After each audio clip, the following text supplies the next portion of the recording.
चर्चा के लिए, बातचीत के लिए।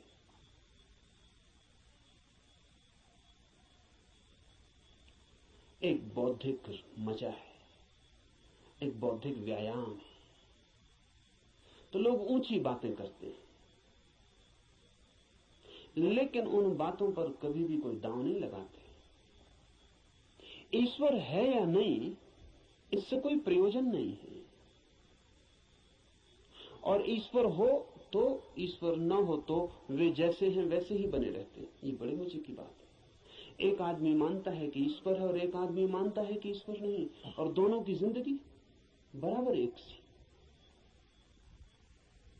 कोई गाली दे तो उसे भी क्रोध आता है जो मानता है कि ईश्वर है, और उसे भी क्रोध आता है जो मानता है कि ईश्वर नहीं। बल्कि कई दफे तो ये देखा जाता है कि जो मानता है ईश्वर है उसे ज्यादा क्रोध आता है, क्योंकि जो मानता है कि ईश्वर नहीं है वो ज्यादा से ज्यादा क्या कर सकता है? आपका गाली दे सकता है, मार सकता है, हत्या कर सकता है। लेकिन जो मानता है ईश्वर है वो आपको नरक तक में सड़ा सकता है। उसके पास ज्यादा उपाय क्रोधित होने के। अगर ईश्वर के मानने और न मानने से कोई भी अंतर जीवन में न पड़ता हो तो उसका अर्थ है कि ये ईश्वर से कोई संबंध नहीं है, बौद्धिक बातचीत है।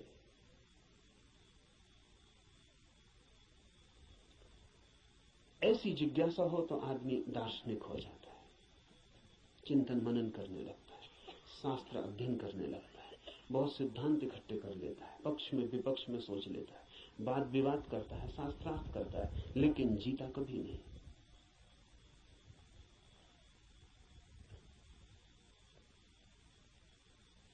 अगर आप भी सिर्फ जिज्ञासा से भरे हैं तो यात्रा नहीं होगी। जिज्ञासा से भरे हुए लोग वे हैं जो मील के पत्थर के पास बैठ जाते हैं और पूछते हैं मंजिल क्या है, कितनी दूर है, और सदा यही पूछते हैं, लेकिन कभी उठ के चलते नहीं।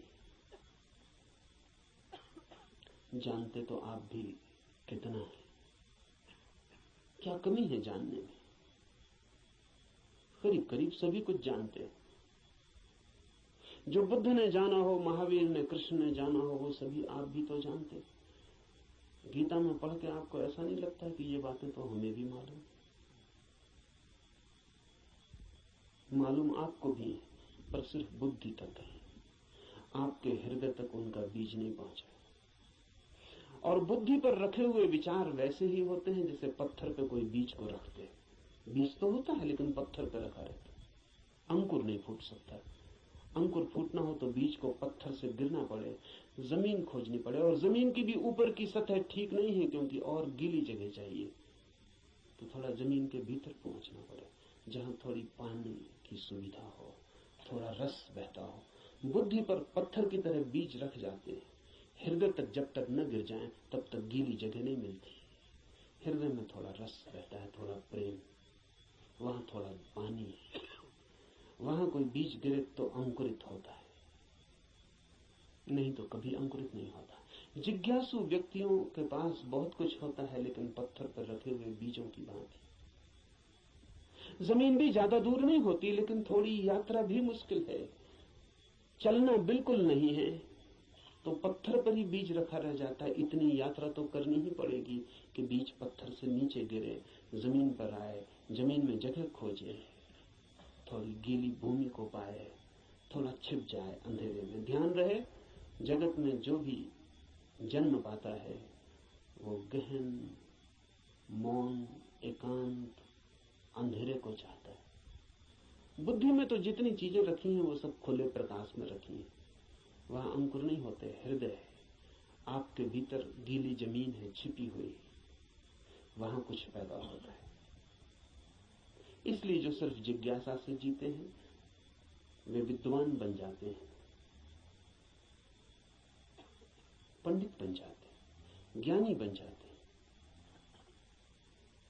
लेकिन कुछ अंकुरित नहीं होता उनके भीतर। कोई नया जन्म, कोई नया जीवन, कोई नए फूल, कुछ भी नहीं। एक और जिससे संबंध है हमारा, एक और भी दिशा है खोज की, उसे हम कहते हैं मुमुक्षा। जानने की फिक्र नहीं है, जीने की फिक्र है। जानने की फिक्र नहीं है, होने की फिक्र है। ये सवाल नहीं है कि ईश्वर है, सवाल यह है कि क्या मैं ईश्वर हो सकता हूं। अगर ईश्वर हो भी और मैं ईश्वर न हो सकूं तो कोई सार नहीं है। सवाल ये नहीं है कि मोक्ष है, सवाल ये है कि क्या मैं भी मुक्त हो सकता हूं। अगर मैं मुक्त हो ही ना सकूं और मोक्ष हो भी कहीं तो क्या अर्थ है। ये बात नहीं है कि आत्मा है भीतर या नहीं, हो या ना हो। सवाल असली ये है कि क्या मैं आत्मा हो सकता हूं। मुमुक्षा है होने की खोज, और जब कोई होना चाहता है तब दांव पर लगना पड़ता है। इसलिए कहता हूं धर्म है जुआरियों का काम। वही कहूंगा जो मैं जानता हूं, जो जिया है। अगर आप तैयार हुए दांव पर लगाने को, तो जो मेरा अनुभव है वो आपका अनुभव भी बन सकता है। अनुभव किसी के नहीं होते, जो भी लेने को तैयार हो उसी के हो जाते हैं। सत्य पर किसी का कोई अधिकार नहीं, जो भी मिटने को राजी है वही उसका मालिक हो जाता है। सत्य तो उसका है जो भी उसे मांगने की तैयारी दिखलाता है, जो भी अपने हृदय के द्वार खोलता है और उसे पुकारता है।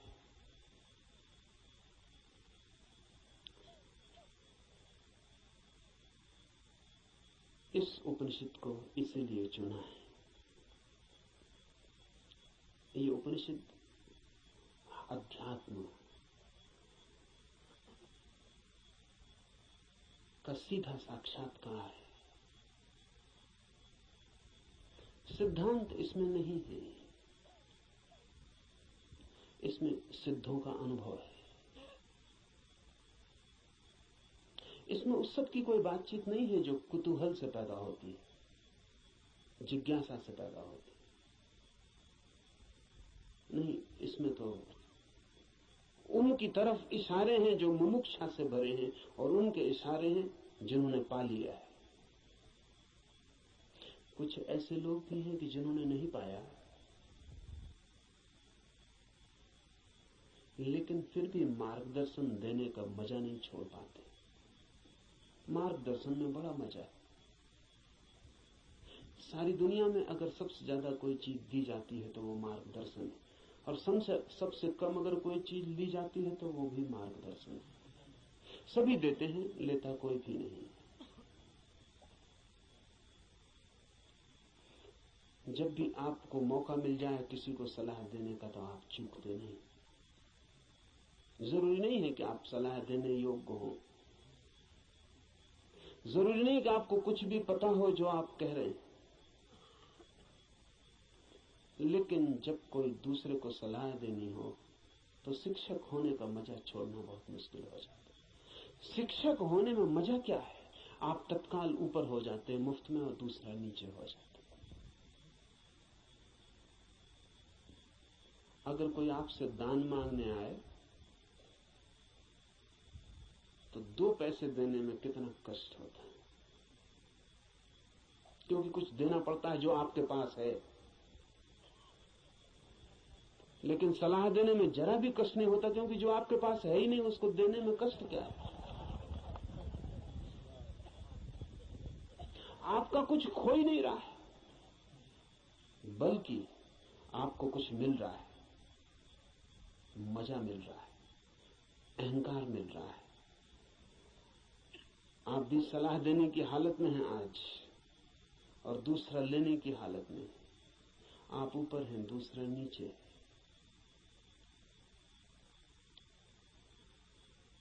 इसलिए कहता हूं कि इस उपनिषद में कोई सलाह, कोई मार्गदर्शन देने का मजा नहीं है, बड़ी पीड़ा है। क्योंकि उपनिषद का ऋषि जो दे रहा है वो जान के दे रहा है, वो बांट रहा है कुछ बहुत हार्दिक, बहुत आंतरिक।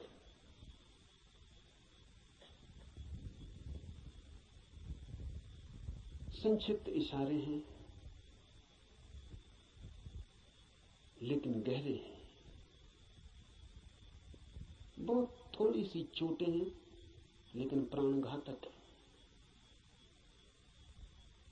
और अगर राजी हो तो तीर सीधा हृदय में चुभ जाएगा और जान लिए बिना न रहेगा, जान ही ले लेगा। इसलिए थोड़ा सावधान, थोड़ा सचेत, क्योंकि ये सौदा ही खतरनाक है। इसमें पागल हुए बिना कोई मार्ग ही नहीं है। इसमें अपने को मिटाए बिना पाने का कोई उपाय ही नहीं। यहां तो खोने वाले ही बस पाने वाले बनते।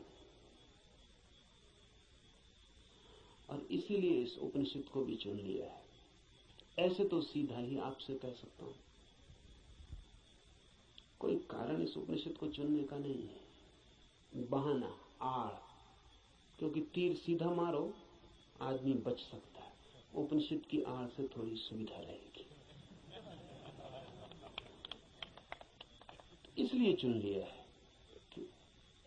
कि आपको ऐसा भी पता नहीं लगेगा कि मैं कोई सीधे ही आपको तीर मार रहा हूं, तो बचने का जरा उपाय कम हो जाता। सभी शिकारी जानते हैं कि थोड़ी आड़ से शिकार ठीक होते। ये उपनिषद सिर्फ आड़ है और इससे कुछ लेना देना ज्यादा नहीं।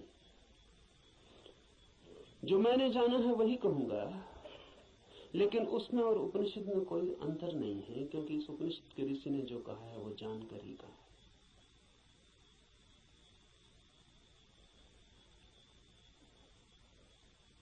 यह उपनिषद अध्यात्म की सूक्ष्मतम रहस्यों का उद्घाटन है। लेकिन अगर मैं उपनिषद पर ही बात करता रहूं तो डर है कि बात ही रह जाए। इसलिए चर्चा तो पृष्ठभूमि होगी। इस चर्चा के साथ साथ प्रयोग, जो कहा है, जो इस ऋषि ने देखा है या जो मैं कहता हूं मैंने देखा है, उस तरफ आपके चेहरे को मोड़ने की कोशिश, उस तरफ आपकी भी आंखें उठाने, उस तरफ आपकी भी आंखें उठाने का प्रयास, वही मुख्य होगा। उपनिषद की बात तो सिर्फ हवा पैदा करने के लिए होगी कि आपके चारों तरफ वे तरंगें पैदा हो जाएं, कि आप भूल जाएं 20वीं सदी को, पहुंच जाएं उस लोक में जहां ये ऋषि रहा होगा। मिट जाए ये जगत जो चारों तरफ बहुत बेरौनक और बहुत कुरूप हो गया है, और याद आ जाए उन दिनों की जब ये ऋषि जिंदा रहा होगा। एक हवा, एक वातावरण, बस उसके लिए उपनिषद। पर उतना काफी नहीं है, जरूरी है, काफी नहीं है। तो जो मैं कहता हूं अगर आप उसको सुन के ही रुक जाते हैं तो मैं मानूंगा आपने सुना भी नहीं, क्योंकि सुन के जो चलता नहीं है मैं नहीं मान सकता कि उसने सुना है। अगर आप सोचते हैं कि सुन के आपकी समझ में आ गया, इतनी जल्दी मत करना। सुन के समझ में आता होता तो हम कभी के समझ गए होते। सुन के ही समझ में आता होता तो इस दुनिया में समझदारों की कमी ना होती, ना समझ खोजना मुश्किल हो जाता। मगर ना समझ ही ना समझ, सुन के कुछ भी समझ में नहीं आता। सुन के सिर्फ शब्दों पे मुट्ठियां बन जाती। सुन के नहीं, करके ही समझ में आता है। इसलिए सुनना करने के लिए, समझने के लिए नहीं। सुनना करने के लिए, करना समझने के लिए। सुन के ही सीधा मत सोच लेना कि समझ गए। वो बीच की कड़ी के बिना कोई भी उपाय नहीं है, कोई भी रास्ता नहीं। लेकिन मन कहता है कि समझ गए, अब करने की क्या जरूरत है।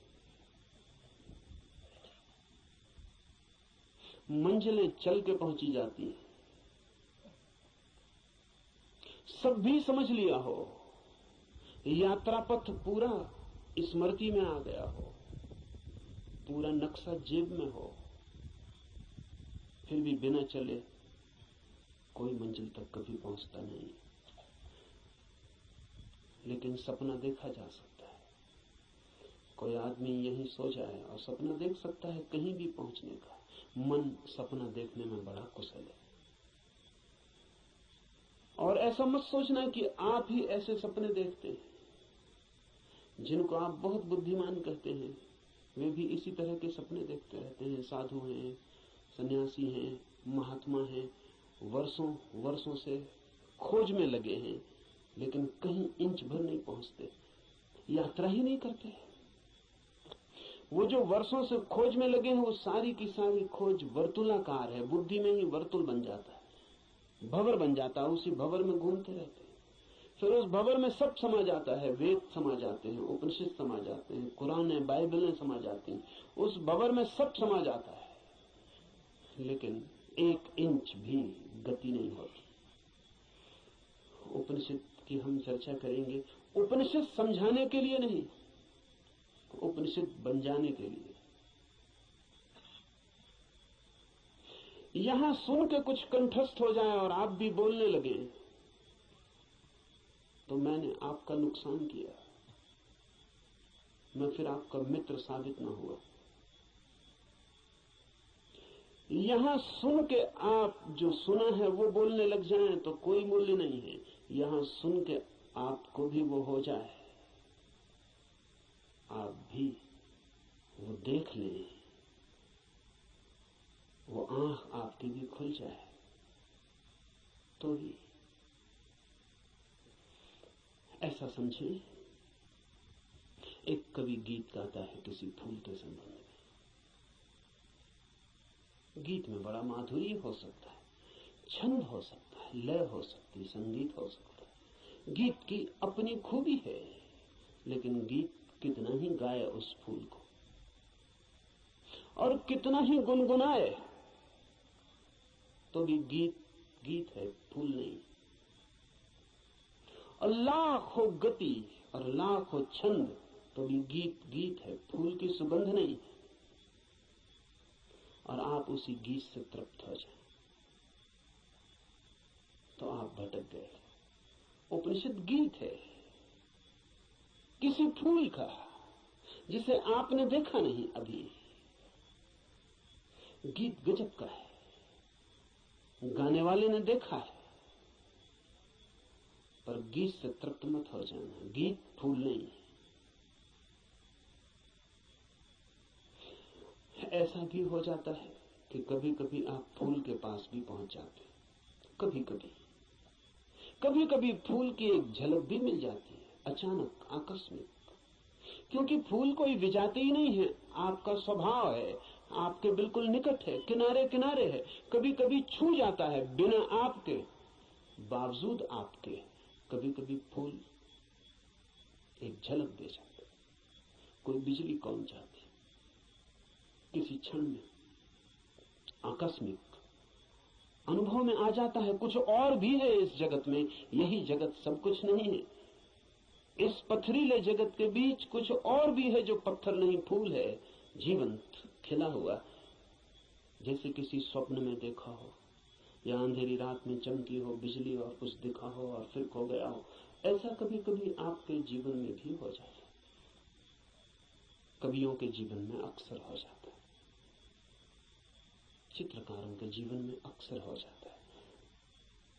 फूल की झलक बिल्कुल पास आ जाती है, फिर भी फूल कितने ही पास हो और कितनी ही झलक मिल गई हो, पास होना भी दूर होना ही है। और कितने ही पास आ जाए फूल तो भी फासला तो बना ही रहता है। और मैं बिल्कुल हाथ से भी छू लूं फूल को तो भी पक्का नहीं है कि जो अनुभव मुझे होता है वो फूल का है, क्योंकि हाथ खबर लाने वाला है, और हाथ अगर बीच में गलत खबर दे दे तो कुछ भरोसा नहीं। और हाथ सही ही खबर देगा, इसको मानने का कोई कारण नहीं। फिर हाथ जो खबर देगा वो फूल के संबंध में कम और हाथ के संबंध में ज्यादा होगी।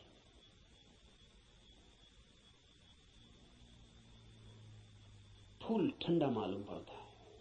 जरूरी नहीं कि फूल ठंडा हो सकता है हाथ गर्म हो, इसलिए फूल ठंडा मालूम पड़ता है। खबर हाथ के संबंध में, क्योंकि खबर जब भी किसी माध्यम से आती तो सापेक्ष होती है, पक्का नहीं हुआ जा सकता। पोपोव का मैं एक संस्मरण पढ़ रहा था।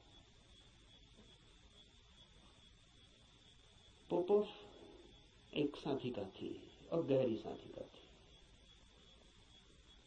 और पियोत्र दिमित्रोविच ऑस्पेंस्की के पास साधना करता था। एक दिन बैठी थी पास, एक सज्जन ने आके ऑस्पेंस्की से पूछा कि ईश्वर है या नहीं। तो ऑस्पेंस्की ने कहा कि ईश्वर नहीं। फिर ऑस्पेंस्की थोड़ी देर रुका और उसने कहा कि लेकिन मैं कोई गारंटी भी नहीं कर सकता,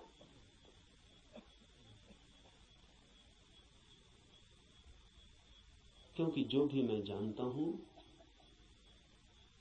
वो सब माध्यम से जाना गया है। कभी आंख से देखा है लेकिन आंख का भरोसा क्या, कभी कान से सुना है लेकिन कान गलत सुन सकते हैं, कभी हाथ से छुआ है लेकिन हाथ का क्या कहना, अभी तक सीधा नहीं देखा है, अभी तक आमने सामने नहीं हुआ हूं, इसलिए कोई गारंटी भी नहीं।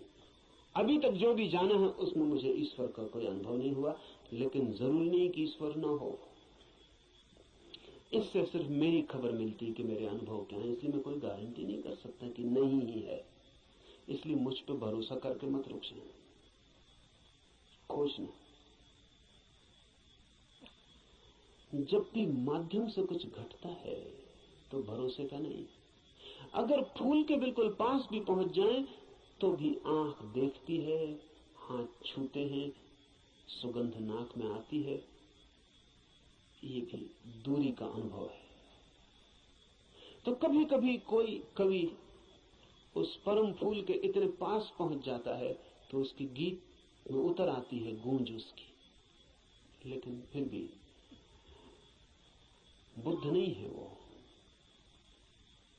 महावीर नहीं है वो। महावीर कौन है, बुद्ध कौन है? बुद्ध है वो चैतन्य जो फूल ही हो गया। इतनी भी दूरी न रही कि फूल को देखा हो, फूल ही हो गया। फूल होकर ही पूरी तरह जाना जा सकता है क्या है। उपनिषद के ऋषि की बात है, गीत है किसी फूल के संबंध में, उसे गुनगुनाना, मिठास है बड़ी उसमें, स्वाद है उसमें बहुत, लेकिन वो फूल नहीं है, गीत ही है। अगर प्रयास करेंगे तो कभी कभी झलक भी मिलेगी। मेरे पास लोग आते हैं, वो कहते हैं ध्यान में बड़ी झलक मिली, लेकिन फिर खो गई। अनंत प्रकाश हो गया था, फिर खो गया। आनंद ही आनंद हो गया था, लेकिन अब कहां है? अब खोजते हैं और नहीं मिलता। झलक का मतलब है पास पहुंच गए थे, झलक तो खो ही जाएगी। इसलिए ध्यान ज्यादा से ज्यादा झलक ही दे सकता है। उस पर भी मत रुक जाना कि उसी झलक को पकड़ के बार बार खोजते रहना है। ध्यान का तो मूल्य ही इतना है कि झलक मिल जाए, फिर आगे जाना है समाधि में, ताकि आप फूल ही हो जाएं।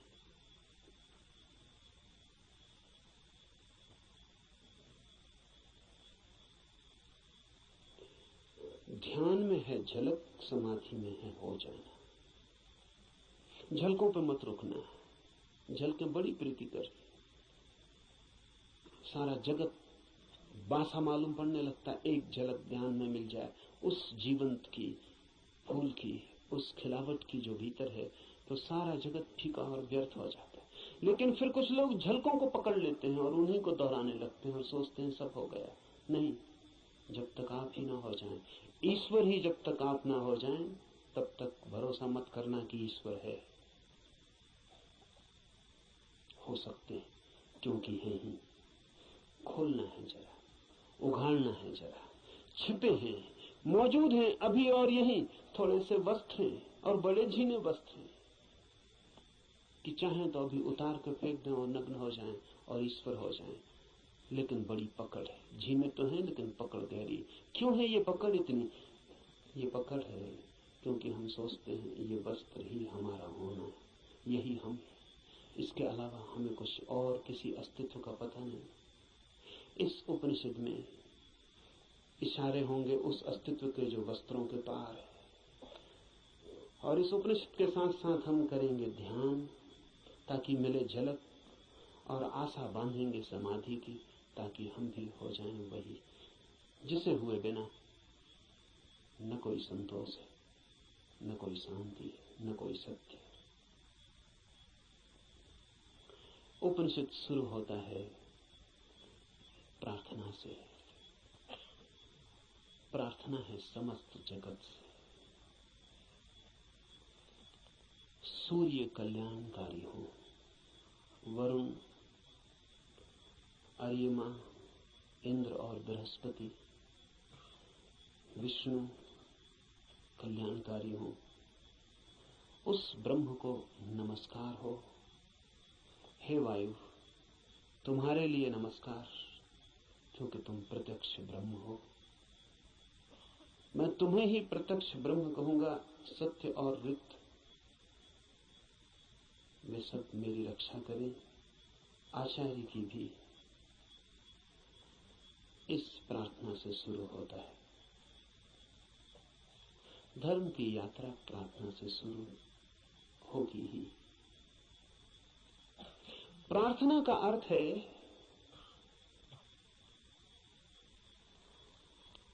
आस्था, आशा। प्रार्थना का अर्थ है इस सारे जगत के साथ हमारे जुड़े हुए होने का भाव। प्रार्थना का अर्थ है मुझ अकेले से क्या होगा।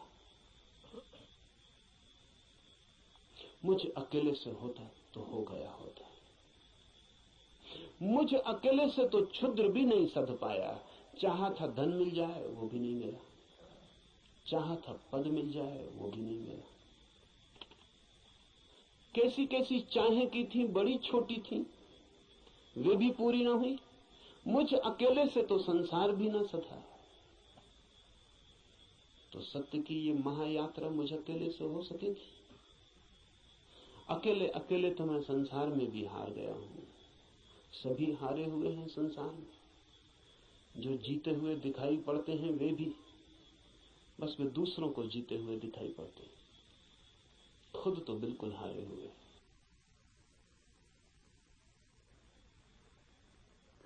आप भी अपने को हारे हुए दिखाई पड़ते होंगे, औरों को तो आप भी जीते हुए दिखाई पड़ते हैं। आपसे भी पीछे लोग हैं जो आपको समझते हैं पा लिया आपने, जीत गए संसार में।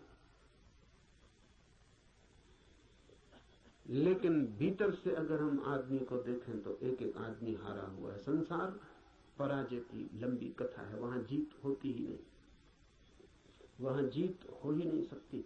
वो संसार का स्वभाव नहीं। वहां हार ही नियति है, किसी की नहीं, किसी व्यक्ति की नहीं। संसार में होने की नियति ही हार है। वहां हारना ही होगा। वहां कोई कभी जीतता नहीं। वहां हम नहीं जीत पाए जहां क्षुद्र था, स्वप्न था। शंकर कहते हैं माया है, वो माया में भी हार गए। सपना था, भ्रम था, वहां भी तो जीत ना पाए। जब भ्रम में भी हार गए, सपने में भी न जीते, तो यथार्थ में, सत्य में अकेले से क्या होगा? प्रार्थना का अर्थ है संसार में पराजित हुए व्यक्ति का यह अनुभव कि जन्मों जन्मों तक चेष्टा करके मैं हार गया। क्षुद्र में तो विराट में मेरी सामर्थ्य। इसलिए प्रार्थना, इसलिए सारे जगत को पुकारा है ऋषि ने कि मुझे साथ देना। सूर्य को पुकारा है, वरुण को पुकारा। ये सब नाम है, प्रतीक है जीवन की समस्त शक्तियों की। सूर्य को पहले पुकारा है क्योंकि सूर्य हमारा जीवन है, उसके बिना हम नहीं होंगे। हमारे भीतर सूर्य ही जीता है, जलता है। उधर सूर्य बुझ जाए, यहां हम बुझ जाए। सूर्य ही हमारा प्राण है, इसलिए पुकारा, कहा वायु को नमस्कार है। विशेष रूप से वायु को नमस्कार कहा है इस प्रार्थना में, क्योंकि तुम प्रत्यक्ष ब्रह्म हो। अजीब सी बात है, थोड़ा सोचे। बड़े मजे की बात है, क्योंकि वायु है बिल्कुल अप्रत्यक्ष और सब चीजें प्रत्यक्ष। सूर्य को कहा होता प्रत्यक्ष ब्रह्म हो, जीते जागते जलते प्रखर, समझ में आता। सूर्य को नहीं कहा प्रत्यक्ष ब्रह्म, कहा वायु को जो बिल्कुल दिखाई पड़ती नहीं, बिल्कुल अप्रत्यक्ष। कहां है प्रत्यक्ष वायु? सिर्फ अनुमान है कि है, लगता है कि है, भासता है कि है, दिखाई तो पड़ती नहीं। आंख के सामने कहां है? प्रत्यक्ष का मतलब है आंख के सामने है। जो आंख के सामने वायु बिल्कुल नहीं है, पत्थर पहाड़ सब आंख के सामने, वायु नहीं है। लेकिन ऋषि कहता है, हे वायु नमस्कार तुम्हें, क्योंकि तुम प्रत्यक्ष ब्रह्म हो। इसलिए कहा कि वायु जैसे दिखाई नहीं पड़ती और है, और आंख को दिखाई नहीं पड़ती फिर भी आंख को छू रही है प्रतिपल। ऐसा ही परम सत्य है, दिखाई नहीं पड़ता, छू रहा है प्रतिपल। वायु दिखाई नहीं पड़ती क्योंकि हमारे पास देखने वाली आंख नहीं है। वायु तो यहां है, वायु के बिना तो हम भी नहीं हो सकते। वही तो हमारी श्वास में हमें संभाले, उसका ही आवागमन तो हमारा सारा जीवन है, जो इतने निकट है। श्वास है जो हमारी, वो भी दिखाई नहीं पड़ती क्योंकि हमारे पास आंखें बड़ी स्थूल है। तो हम जो बहुत मोटा मोटा है, स्थूल स्थूल है, वो देख लेते हैं, जो सूक्ष्म है वो हमें दिखाई नहीं पड़ता। वायु सूक्ष्मतम है, हमारे सामने मौजूद है, भीतर मौजूद है, बाहर मौजूद है, रोए रोए में मौजूद है और दिखाई नहीं पड़ती। इसलिए कहा कि तुम प्रत्यक्ष ब्रह्म हो, तुम ठीक ब्रह्म जैसी हो, वो भी यहां मौजूद है और दिखाई नहीं पड़ता। और रोए रोए में वही समाया है, रोआ रोआ वही है, और फिर भी उसका कोई पता नहीं चलता। इसलिए वायु को नमस्कार किया है कि हम वायु को तो जानते हैं, ब्रह्म को नहीं जानते। वायु से एक धागा जोड़ा है कि ब्रह्म भी ठीक वायु जैसा है। इसलिए मैं तुम्हें प्रत्यक्ष ब्रह्म कहूंगा।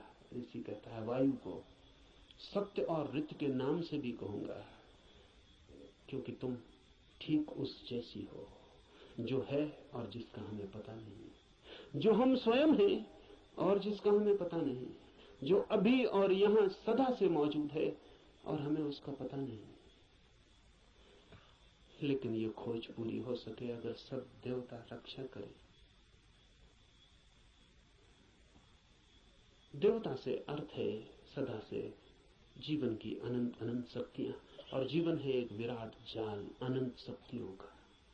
आपका होना भी एक विराट जाल है अनंत शक्तियों का। मिलता है आप में सूर्य, मिलता है वरुण, मिलता है इंद्र, मिलती है वायु, मिलती है अग्नि, मिलती है पृथ्वी, सब कुछ मिलता है आकाश, सब आप में मिलते हैं। अगर एक व्यक्ति को हम पूरा का पूरा जान ले तो हमने बीज रूप में समस्त अस्तित्व को जान लिया। सब कुछ उसमें है, सबका दान उसमें है, सब मिलकर ही उसका अस्तित्व है। इन सब की सहायता की प्रार्थना है, लेकिन क्या सूर्य सहायता करेगा?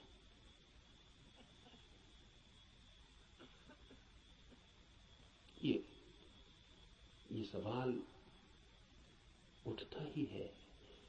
प्रार्थना भी की तो क्या सूर्य सहायता करेगा? प्रार्थना भी की तो क्या वायु सहायक हो जाएगी? प्रार्थना भी की तो पृथ्वी क्या सहायता करेगी? पृथ्वी की सहायता और सूर्य की सहायता का सवाल नहीं है। आपने प्रार्थना की, यही बड़ी सहायता है। इसे थोड़ा ठीक से समझ लें। कोई सूर्य आके आपको सहायता नहीं करेगा, लेकिन आपने प्रार्थना की, इसका जो परिणाम है वो सूर्य पे नहीं होगा, आप पर होगा। क्योंकि प्रार्थना करने वाला चित्त हो जाता है विनम्र, प्रार्थना करने वाला चित्त हो जाता है असहाय, प्रार्थना करने वाला चित्त स्वीकार कर लेता है इस बात को कि मुझ अकेले से नहीं होगा। प्रार्थना करने वाला चित्त मिटने को तैयार हो जाता है। प्रार्थना करने वाला चित्त अपने अहंकार को, इस भाव को कि मैं कर सकता हूं, छोड़ देता है। इसके परिणाम होते हैं। प्रार्थना का सारा परिणाम आप पर होता है। प्रार्थना से सूर्य नहीं बदलता, आप बदलते हैं। प्रार्थना से जगत नहीं बदलता, आप बदलते हैं। लेकिन आपके बदलते ही दूसरे जगत में आपका प्रवेश हो जाता है। प्रार्थना आमतौर से जब आप करते हैं तो यही सोचते हैं कि कोई कुछ करेगा, इसलिए प्रार्थना कर रहे हैं। न, प्रार्थना है एक उपाय, एक डिवाइस। हाथ तो आप जोड़ते हैं किसी और के सामने, लेकिन जो परिणाम होता है वो होता है भीतर, जिसने हाथ जोड़े हैं उस पर। इसलिए बड़ी कठिनाई होती है अगर आप वैज्ञानिक के सामने कहें कि हे सूर्य सहायता कर, तो कहेगा मूढ़ता की बात है। क्या सूर्य तुम्हारी सहायता करेगा? कब किसकी सहायता की? कि हे इंद्र वर्षा कर, पागल हो गए हो? प्रार्थनाओं से कहीं वर्षाएं हो गई? वैज्ञानिक ठीक कहता है, न तो सूर्य आपकी सुनेगा, न बादल आपकी सुनेंगे, न हवा आपकी सुनेगी, कोई आपकी नहीं सुनेगा। लेकिन आपने पुकारा, ये आपको बदल जाएगा। आपने कितने जोर से पुकारा, उतनी गहरी हूक आपके भीतर प्रवेश हो जाएगी।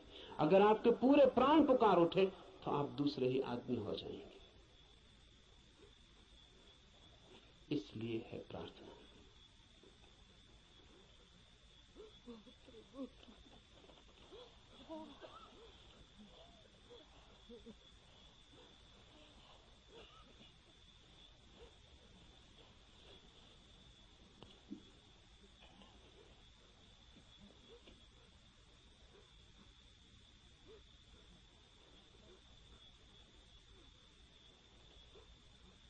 Jean-Paul Sartre has named his autobiography Words.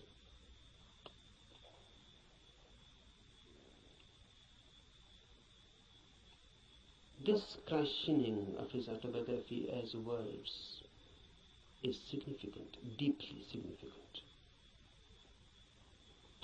Really, everybody's biography is just words and nothing else. Because what is your mind? Words and words and words. If you analyze the mind, then what you are? Just words. A long sequence, a long procession of words.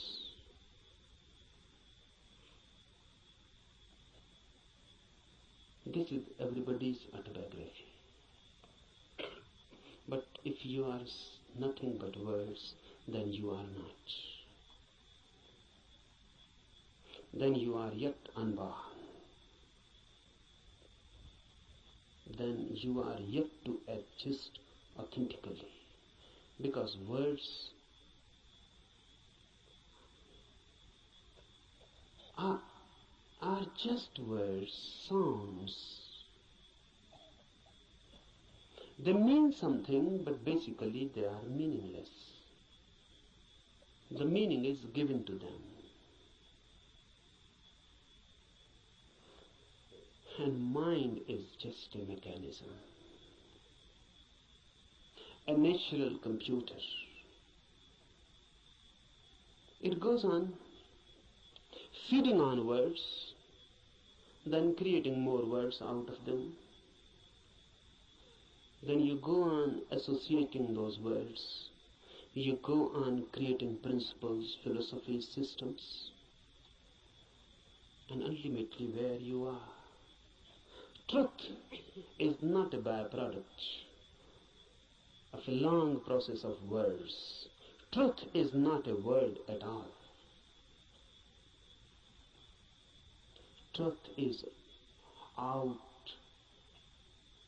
of words. Truth is beyond words or below words. Truth is experience, not words. Old Lao Tse has said, the truth cannot be said.